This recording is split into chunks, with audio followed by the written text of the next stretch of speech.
보수 우파에 필요한 게 새로운 여성 정치인의 모델을 찾는 게 되게 중요하다고 생각해요. 할당제를 준다는 것 자체가 저는 유권자랑 멀어진다고 생각하거든요.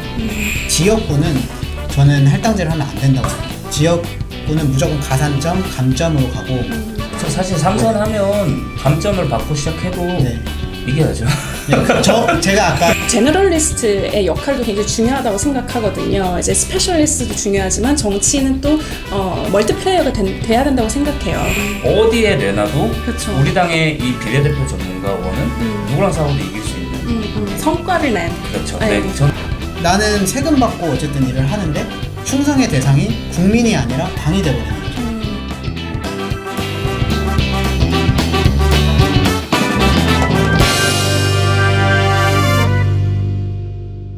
그리고 아까 지금 새로운 형태의 당무감사를 만든 거에 대해서 말씀해 주셨는데 저는 또 우리 보수 우파에 필요한 게 새로운 여성 정치인의 모델을 찾는 게 되게 중요하다고 생각해요. 그러니까 지금까지 우리 보수 정당은 두 가지 종류의 여성 정치인을 뽑아요. 그러니까 첫 번째는 변호사 아니면 검사 출신 여자, 그리고 두 번째 아나운서. 정말 예쁘고 아름다운 아나운서. 이 두 가지 카테고리에 속하지 않으면 상당히 어려운 것 같아요. 정말 제가 생각나는 정말 손꼽는 분이 이제 이혜훈 의원님, 이제 그분은 경제학자시고, 그리고 또 권은희 전 의원님, 이제 KT 이제 상무하셨던 IT 전문가. 그분들 외에는 사실 변호사나 아나운서 아니면 정말 많이 없는 것 같아요. 여성 청년 정치인 말씀하신 거죠? 아니, 여성 정치인, 더 큰 개념, 여성 정치인 자체가 사업가도 있으시고. 근데 많이 글쎄요, 중앙에는 이렇게 국회에는 지방까지는 잘 모르겠지만 국회는 정말 법조인 여성 아니면 아나운서 이렇게 정말 모르겠어요. 제가 보기에는 그래요. 그래서 그 어떤 두 가지 보수 여성관에서 좀 탈피해야 되지 않나. 예, 저는 좀 그렇게 생각을 하는데 좀 그 부분에 대해서 어떻게 생각하시는지 보수 여성 정치인.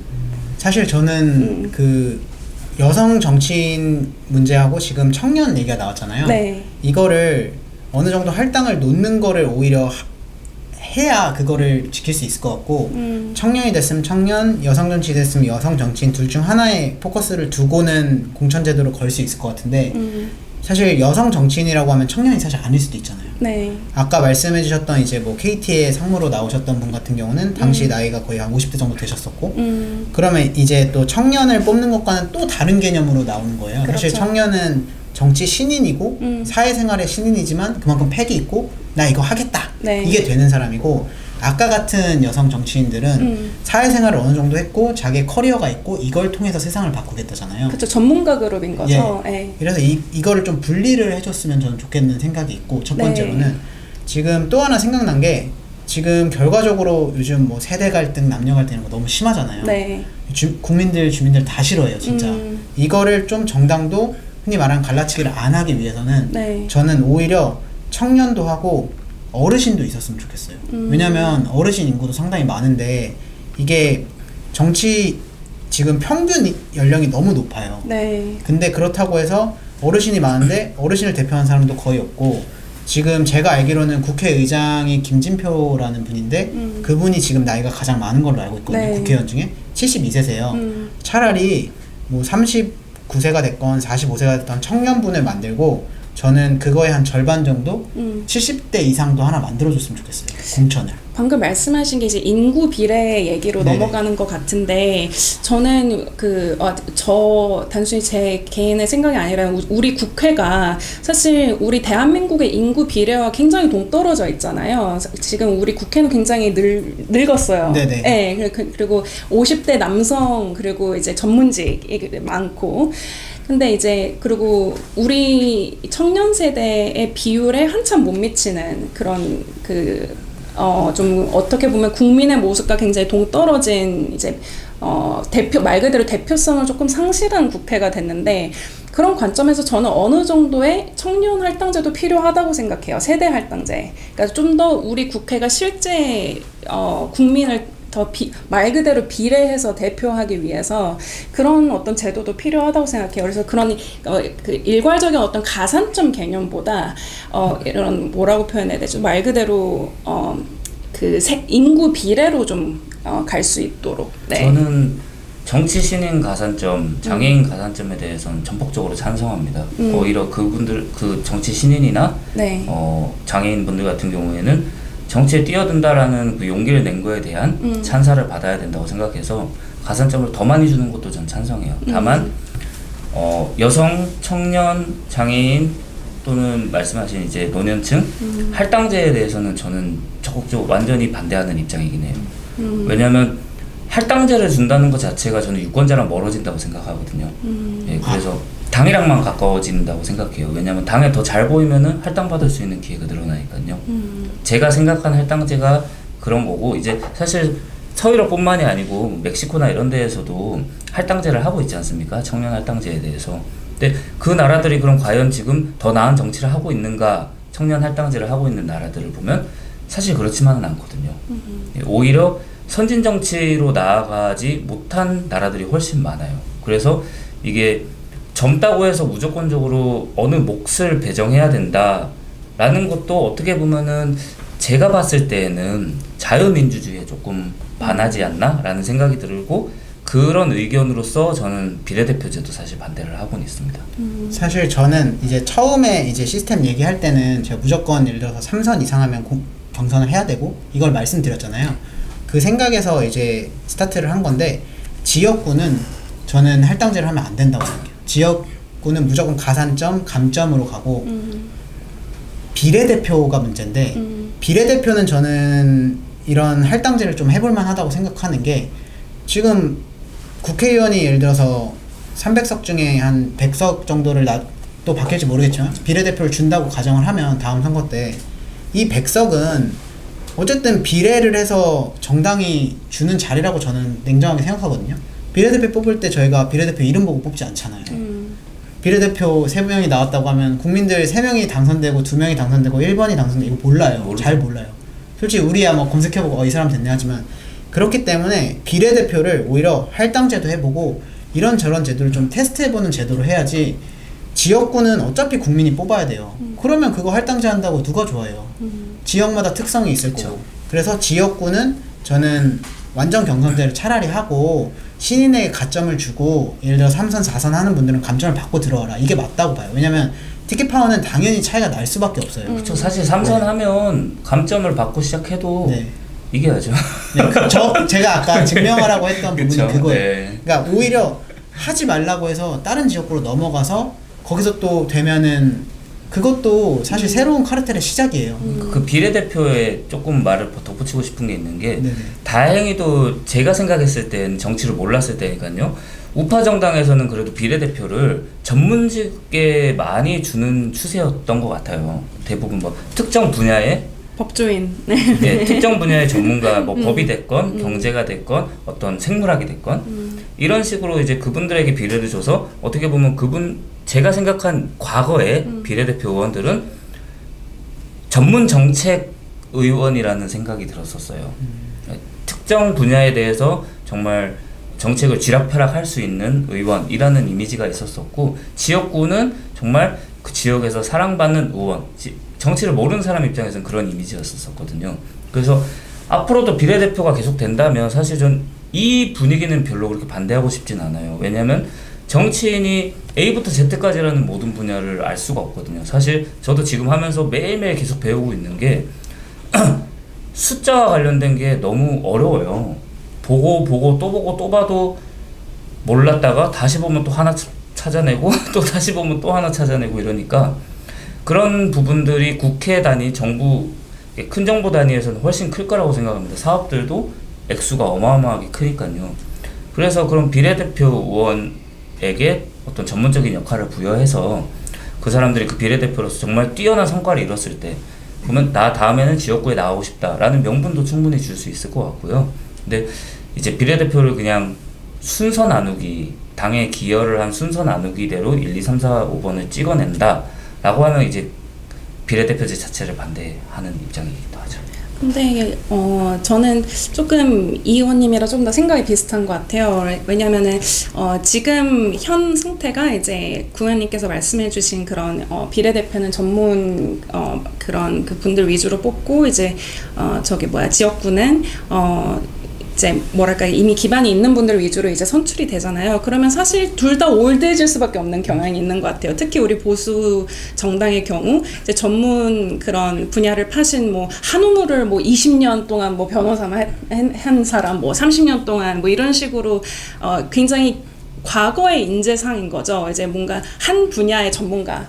근데 이제 저는 이제 시대가 많이 변했다고 생각해요. 그래서 이렇게 각 분야를 관통하는 그런 융합적인 그런 분야도 굉장히 많고, 그리고 뭐랄까 제너럴리스트의 역할도 굉장히 중요하다고 생각하거든요. 이제 스페셜리스트도 중요하지만 정치는 또 멀티플레이어가 돼야 된다고 생각해요. 그래서 또 정당에서 길러낸 그런 인재들도 있을 것이고, 이제 외부 영입해서 이제 거기서 뭐 전문가인 사람도 들어오겠지만, 그래서 너무 이렇게 올드한 과거상에 얽매이지 말고 조금 새로운 우리 보수당이 너무, 그리고 또 저는 또 한 가지가 이제 계속 강조하는 거지만 자유한국당 때보다 어쩌면 국민의힘이 더 법조인 쪽으로 되게 많이 중심이 쏠려 있는 지금 느낌이 들어요. 그래서 특히 이제 대통령께서 이제 민주당에서 우리가 이제 검찰공화국이라는 소리도 이제 비판도 듣긴 하지만 저는 그것도 정말 일리가 있다고도 생각을 하거든요. 그래서 우리 당에 이전보다 경제 전문가가 너무 드물어졌다 생각해요. 그래서 경제 얘기할 때 사실 이제 저는 경제 전공인데 이제 우리 의원님들이 말씀한 거 보실 때 별로 이렇게 뭐랄까 이렇게 좀 따라가지 못한다 이런 생각이 많이 들 때가 있어요. 그래서 뭐 맨날 교육개혁, 연금개혁 이런 말씀 하시는데 사실 구체적인 얘기를 못 하고 있잖아요. 사실상 저는 그렇게 좀 비판적인 생각인데, 그래서 조금 더 변호사, 판사, 이런 검사, 경찰 이런 분야가 아닌 조금 다양한 실물적인 그런 지식이 있는 경제학자들도 경제 분야의 분들도 많이 모셔야지 좀 다양한 말 그대로 당이 되지 않을까. 지금은 너무 딱딱해져 버린 것 같아요. 어느 순간부터. 제가 비판하고 싶은 건 아니지만 아까 네. 이제 그 전문가 네. 비례를 전문가 그룹이라고 했을 때 네. 말씀하신 예시도 사실 경력을 말씀하셨거든요. 네. 근데 특히나 더 이제 스페셜리스트 분야에서는 네. 경력이 그렇게 중요한 시대가 지났어요. 30년 동안 그 공부를 하신 분보다 네. 1, 2년밖에 안 했지만은 더 대단한 발견을 한 사람들이 너무 맞아요. 많이 나오고 있거든요. 네. 그래서 경력이라는 기준점을 갖고 생각하셔서 아무래도 전문가에게 준다는 게 올드해진다라고 생각하신 것 같은데, 제가 말한 전문가는 이게 경력이 많은 전문가를 이야기하는 게 아니라 어디에 내놔도 그쵸. 우리 당의 이 비례대표 전문가원은 누구랑 싸워도 이길 수 있는 예. 성과를 낸. 그렇죠. 네. 네, 저는 그런 전문가를 이야기한 거라서 네네. 예, 올드해지지는 않을 것 같아요. 네네. 네네. 사실 얘기 듣다가 딱 하나 생각난 게 있는데 요거는 국회에서 좀 논의해 주셨으면 좋겠는 게 하나 생각났어요. 그러니까 지금 비례대표가 사실 예를 들어서 국민의힘에서 한번 받고 다음에 탈당하고 민주당 가서 받을 수 있잖아요. 네, 그렇죠. 이거는 조금 없어졌으면 좋겠는 게 비례대표라는 거는 결국 자신이 그 비례성을 증명을 해줘야 된다고 생각을 해요. 아까 말씀 많이 해주셨던 전문가로 나갔으면 그 분야에서 활약을 보여주던가 아니면 아까 뭐 저희가 얘기했던 세대를 통합하기 위한 할당으로 나갔으면 그 세대를 위해서 아니면 통합하기 위한 노력을 보여준다던가. 근데 사실 이게 비례대표 제도가 어느 순간 보니까 그냥 한번 받으면 되는 자리로 되어버렸더라고요. 당의 몫이 되고. 그쵸. 그러니까 이게 결국 비례대표도 결국 나라를 발전시키고 국민을 위한 노력을 해야 되는데 비례대표를 받으면 되다 보니 이게 나는 세금 받고 어쨌든 일을 하는데 충성의 대상이 국민이 아니라 당이 돼버리는 거죠. 이거를 맞아요. 막기 위해서는 그냥 평생 비례대표는 한 번으로 하고 오히려 비례대표를 했을 때 성과를 인정받으면 좀 밀어줄 수 있는 역으로. 왜냐면 그래야 그 사람들도 동기가 있어서 할 거 아니에요. 그렇죠. 예, 네. 맞습니다. 그런 것도 한번 좀 논의됐으면 좋겠어요. 이거는 어차피 정당을 넘어서는 부분이다 보니 국회에서 좀 예를 들어서 국민의힘에서 받은 사람은 이제 민주당 가면은 비례 못 받는 법을 만들다든가 민주당에서 비례 받은 사람은 국민의힘 와도 비례를 못 받는, 그러니까 평생 한 번 이런 식으로 잘라주는 것도 좋을 것 같아요. 네. 사실 저는 되게 비례를 받고 싶어 하는 어떤 정치인 중에 한 명이기도 해요. 근데 제가 오히려 비례대표에 대해서 반대론을 펼치고 있는 거거든요. 비례를 받으면 좋죠. 왜냐면 이제 올라갈 수 있는 사다리가 있는 곳과 없는 곳의 차이이기도 한데요. 저 같은 경우에는 올라갈 수 있는 사다리가 약간 중간에 끊어져 있는 그런 느낌이라서 어느 순간에는 점프해야지만 저 사다리 닿을까 말까 이런 거라서 이제 비례대표로 갈 수 있는 길이 열린다면 너무 행복하겠죠. 그러면 거기를 통해서 또 다른 사다리를 탈 수 있으니까요. 네. 근데 그럼에도 불구하고 이게 비례대표가 이제 정당별 몫으로만 작용을 하고 있다 보니 네. 아까 이효석 의원이 말한 것처럼 이제 국민 친화적인 이제 제도냐라고 따졌을 때는 아니라는 거예요. 네. 그래서 점차 저는 국민 친화적인 제도로 가면 갈수록 오히려 그 제도를 선택한 정당한테 표가 갈 것 같거든요. 근데 쉽게 선택을 하기가 어렵죠. 왜냐하면 이게 자리가 걸려 있는 네. 문제니까요. 네. 저는 아까 하고 이제 좀 마무리를 하면 어떨까 하는데요. 제가 이 자리에 오기 전에 이제 그 국회 입법조사처에서 이제 청년 정치 그리고 청년 조직에 대한 어떤 보고서를 봤는데 거기에 이제 독일이나 미국의 이런 청년 조직들은 이제 해당 청년 조직 우리나라처럼 이렇게 중앙당의 어른들 기구 밑에 산하 기구 이게 아니라 아예 다른 당 같이 이제 아예 재정도 그 청년들끼리 관리하고 그래서 아예 독립되게 이제 이루어지고 의사 결정도 반드시 청년 몫을 그들의 대표를 반영해야 되는 이제 그런 식으로 이제 되게 독립적으로 운영이 된다던데 옛날에 저희 국민의힘에도 그때 자유한국당이 참패하고 김종인 비대위원장이 왔었을 때 청년의 힘 이래가지고 이제 뭔가를 좀 독립적으로 해보려던 그런 시도가 있었던 걸로 알아요. 그게 이제 어떻게 잘 이렇게 끝까지 되지는 않았던 걸로 아는데. 그래서 만약에 이제 다음 총선 그리고 이제 앞으로 우리 자유우파의 정당이 청년 조직을 꾸려감에 있어서 좀 더 이런 서구적인 모델을 따라가는 것도 한번 말 그대로 자치를 좀 해주게 중앙당에서 청년들에게 맡기는 것도 좀 좋은 방안이 될 수 있지 않을까 좀 생각이 들어봤습니다. 네, 그 끝으로 이제 각자 한마디씩 이제 클로징 멘트를 좀 하면 좋을 것 같은데요. 이제 저 같은 경우는 이제 우리 자유우파가 국민의힘이 총선 전에 이제 총선 출마자들에게 좀 미디어에 나와서 좀 자신의 이제 역량을 좀 한번 그 테스트 해볼 수 있는 그런 기회를 좀 당 차원에서 좀 더 열린 문턱을 좀 낮춰서 많이 줬으면 좋겠다는 생각이 듭니다. 저는 이제 공천에 대해서 좋게 생각하지만 기본적으로 경선을 통한 지역구 관리가 중요하다고 생각하기 때문에 시스템 공천으로 계속 가야 된다고 생각을 한 건 변함이 없고요.